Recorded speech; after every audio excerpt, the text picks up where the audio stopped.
আসসালামু আলাইকুম। Hello guys, আজকে আমি আপনাদেরকে দেখাবো কিভাবে কামিজ কাটিং করতে হয়।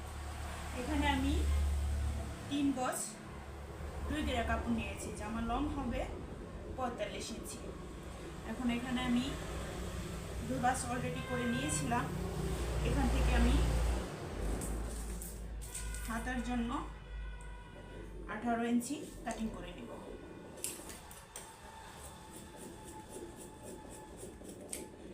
আমি এটা এক সাইড করে রাখলাম।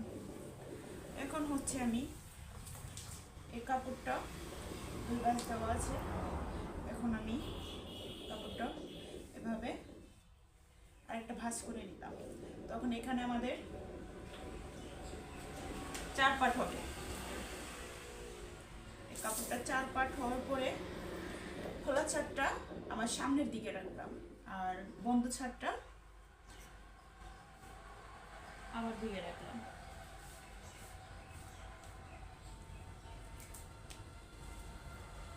এখন হচ্ছে আমি এখানে গলার জন্য 18 ইঞ্চি রাখলাম।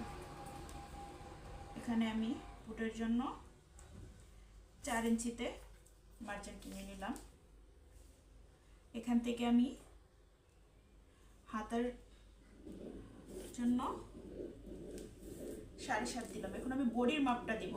আমি আপনাদেরকে সহজ পদ্ধতিতে, অনেকে অনেক কঠিনভাবে কাজটা দেখায়, তার জন্য কিন্তু অনেকে কাজটা শিখতে পারে না ফোনের মাধ্যমে।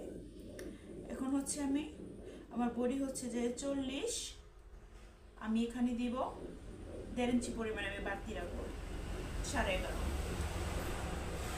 এখান থেকে আমি 14তে একটা মার্জিন দিয়ে দিব লম্বায়।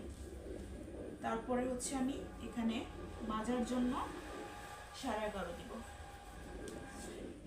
এখান থেকে 7 ইঞ্চি নিচে আমি, ফলো করে দেখবেন, আমি কিন্তু সহজভাবে আপনাদেরকে দেখাচ্ছি। এখানে আমি 10.5 দিলাম, 1.5 ইঞ্চি আমি আপ ডাউন করব। আর এখানে আমি চওড়াটা পুরোটাই দিয়ে দিব।